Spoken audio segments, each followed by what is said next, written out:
Naam, habari za wakati huu, karibu tena. Ni wakati mwingine tena tunakutana hapa tuendelee kuhabarishana taarifa mbalimbali. Pasina shaka upo salama kabisa. Ni taarifa kuhusu kanisa la Gwajima. Askofu Gwajima ambaye amekuwa ni gumzo Tanzania tangu alipofanya mkutano na waandishi wa habari siku kadhaa zilizopita, akilani na kukemea vikali vitendo vya utekaji pamoja na mauaji ambavyo vinazidi kutokea Tanzania. Gwajima akatolea mifano ya matukio ya hivi karibuni ya watu kutekwa, akielezea tukio la mwanaharakati wa haki za binadamu na mwanachama wa chama cha Chadema Mdude Nyagali ambaye alitekwa na watu wasiojulikana nyumbani kwake na mpaka leo hajulikani ni wapi alipo. Lakini pia mbunge huyo wa jimbo la Kawe, Askofu Gwajima, akatolea mfano mwingine wa tukio la kutekwa kwa Ali Mohamed Kibao ambaye alikuwa ni kiongozi wa Chadema na kisha siku moja mbele kupatikana akiwa amepoteza maisha baada ya vuta ni kuvute. Rais wa Jamhuri ya Muungano wa Tanzania na mwenyekiti wa Chama cha Mapinduzi kwenye uzinduzi wa ilani ya CCM ya mwaka kuanzia mwaka huu 2025 mpaka mwaka 2030 huko Dodoma, Rais Samia akamjibu Askofu Gwajima. Lakini pia baada ya hapo tukasubiria kuona nini ambacho Gwajima atakizungumza Jumapili kanisani, lakini pia akamjibu Rais Samia na kuelezea maana ya Gwajimanization. Imekuwa ni gumzo kubwa mno Tanzania, lakini baada ya yote hayo kutokea, serikali yalifuta kanisa la Askofu Gwajima. Serikali imetangaza kulifutia usajili kanisa la Ufufuo na Uzima linalomilikiwa na mbunge wa Kawe kwa tiketi ya Chama cha Mapinduzi, Askofu Josephat Gwajima, ikiwa ni siku moja tangu kiongozi huyo wa kiroho atangaze msimamo wake wa kuendelea kukemea vitendo vya utekaji na watu kupotea. Sababu ya uamuzi huo wa msajili wa jumuiya za kiraia Emmanuel Kihampa ni kile kilichoelezwa kanisa hilo limekiuka sheria ya jumuiya sura ya 337 kwa kutoa mahubiri yenye mwelekeo wa kisiasa na nia ya kuichonganisha serikali na wananchi. Kwa mujibu wa taarifa iliyotolewa leo Jumatatu Juni 2 mwaka 2025 na Kihampa, kitendo kilichofanywa na Askofu Gwajima kinaweza kuhatarisha amani na utulivu nchini. Kwa mamlaka niliyopewa, ofisi ya msajili wa jumuiya za kiraia inafuta usajili wa Glory of Christ Church, kanisa la Ufufuo na Uzima, kuanzia leo Juni 2 mwaka 2025. Hivyo unatakiwa kusitisha shughuli za kanisa lako mara moja, amesema Kihampa kwenye barua hiyo ambayo nakala imetumwa kwa mkuu wa jeshi la polisi IGP Camillus Wambura. Wiki moja iliyopita, Askofu Gwajima alizungumza na waandishi wa habari akikemea vitendo vya utekaji, jambo ambalo limezua gumzo kubwa, huku upinzani kutoka miongoni mwa makada wa Chama cha Mapinduzi wakijitokeza na kumjibu Askofu Gwajima. Jana Jumapili Juni 1, 2025, katika ibada pamoja na maombi mengine, Askofu Gwajima alitangaza maombi ya siku 7 kuanzia leo Jumatatu katika makanisa ya Ufufuo na Uzima zaidi ya 2000 ya kuombea haki na amani.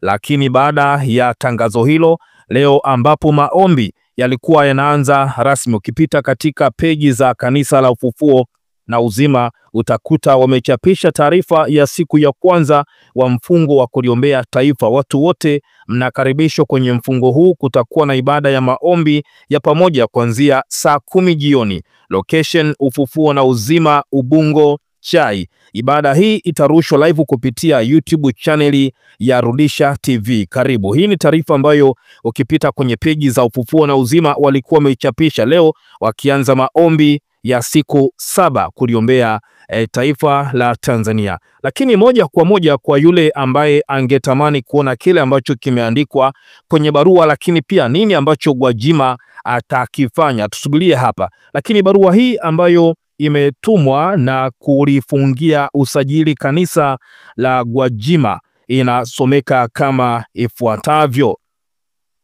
kufungwa kwa shughuli za kanisa la Glory of Christ Church Kanisa la Ufufuo na Uzima chini ya kifungu cha 17B na kifungu cha pili cha sheria ya jumuiya sura ya 337 kama kilivyorekebishwa na kifungu cha 39B cha sheria ya marekebisho mbalimbali ya sheria namba 3 ya mwaka 2019. Tahadhari, rejea somo tajwa hapo juu. Katika siku za hivi karibuni kupitia vyombo vya habari na mitandao ya kijamii umeonekana ukiwa katika mimbari ya kanisa la Glory of Christ Church, kanisa la Ufufuo na Uzima, ukitoa mahubiri yenye mwelekeo wa kisiasa na nia ya kuichonganisha serikali na wananchi. Vitendo hivi ni kinyume cha sheria ya jumuiya sura ya 337 na vinaweza kuhatarisha amani na utulivu nchini. Kwa mamlaka niliyopewa, ofisi ya msajili wa jumuiya za kiraia inafuta usajili wa Glory of Christ Church, kanisa la Ufufuo na Uzima, kuanzia leo tarehe 2 Juni 2025. Hivyo unatakiwa kusitisha shughuli za kanisa lako mara moja. Chini ya kifungu cha 19 sehemu ya kwanza cha sheria ya jumuiya sura ya 337, kanisa lina haki ya kukata rufaa juu ya uamuzi huu kwa waziri wa mambo ya ndani ya nchi kupitia kwa katibu mkuu ndani ya siku 21 kuanzia tarehe ya barua hii.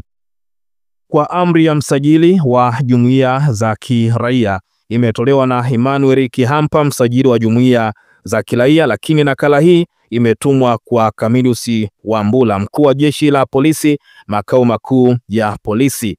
Watu wengi wamekuwa na maoni mbalimbali kufuatia hiki ambacho kinaendelea, lakini pia kubwa msimamo wa Gwajima kuendelea kukemea vikali vitendo vya utekaji ambavyo vinazidi kutokea nchini Tanzania, lakini kubwa ni kufungwa kwa kanisa lake kwa amri ya msajili wa jumuiya za kiraia. Kwenye maoni, watu wengi mno kwenye mitandao mbalimbali wamekuwa na maoni tofauti kufuatia taarifa hii, lakini pia kabla tujakwenda kusoma maoni yao, ningependa pia nawe kama umeguswa kwa namna moja ama nyingine, una nafasi pia ya kushare na sisi maoni yako kwa hiki ambacho kimetokea. Tumeona Gwajima toka amefanya mkutano na waandishi wa habari kwa mara ya kwanza, lakini pia kukemea vikali vitendo vya utekaji na akielezea ya kwamba kuna genge ambalo linahusika na vitendo vyote vya utekaji, akisema sio jeshi la polisi wala sio Chama cha Mapinduzi wala sio JWTZ, bali ni kikundi cha watu fulani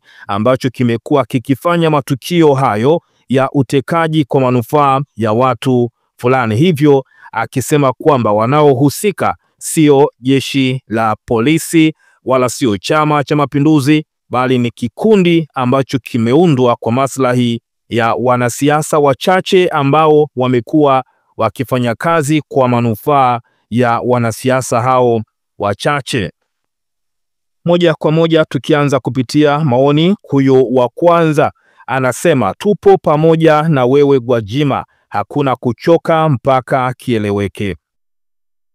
Lakini pia huyu mwingine kwenye taarifa hii ya Gwajima kufungiwa kanisa la Ufufuo na Uzima anasema Magufuli pamoja na yale yote yaliyokuwa yanatokea kipindi hicho hakuwahi kufunga makanisa. Lakini pia mwingine akasema safi sana, madhabahu iligeuka uwanja wa siasa. Lakini pia mwingine akasema sasa mbona Romani haifungwi? Lakini pia mwingine akasema sasa kanisa ndio limeongea au Gwajima ndio kaongea? Lakini pia mwingine anasema naiona Romani Katoliki hii kete imechezwa kimakosa mno. Mungu simamia taifa lako liwe salama. Lakini pia mwingine anasema hivi wanatumia akili kweli? Kila mtu anajua Gwajima anafungiwa sababu ya kukemea utekaji na mauaji. Sasa tatizo lipo wapi? Lakini pia mwingine akasema sasa amefungiwa Gwajima au kanisa? Kanisa limekosea nini?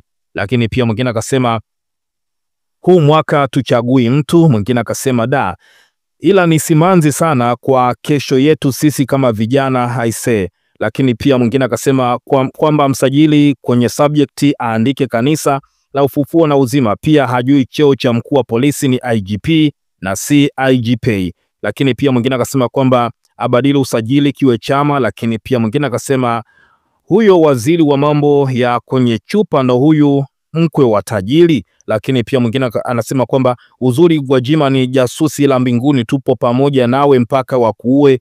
Lakini pia mwingine akasema kwamba kumbe serikali ndiyo watekaji, no reforms no election. Lakini pia mwingine akasema Wakristo hata hawana habari, wanasema Mungu wao anawapigania. Lakini pia mwingine akasema kwenye kitengo chako usipowajibika kufuta sheria na katiba katika hakika utawajibika mbele ya Mungu, jifanye unatii maagizo, yupo Mungu mkuu wa yote. Lakini pia mwingine akasema kwamba huu ushetani kamili, hii ni hatari kwa nchi, utawala wa shetani lazima ukomeshwe. Watu wengi wametoa maoni hapa, lakini pia kubwa tungeliacha kwako utoe maoni yako kwa hiki ambacho kinaendelea na hiki ambacho kimetokea. Lakini kubwa zaidi, mengi tutazidi kukuhabarisha. Gwajima atasema kitu gani kufuatia taarifa hii ya kanisa lake kufutiwa usajili na kusitisha shughuli zake mara moja. Kubwa tuachie maoni yako na endelea kukaa karibu nasi kwa taarifa mbalimbali.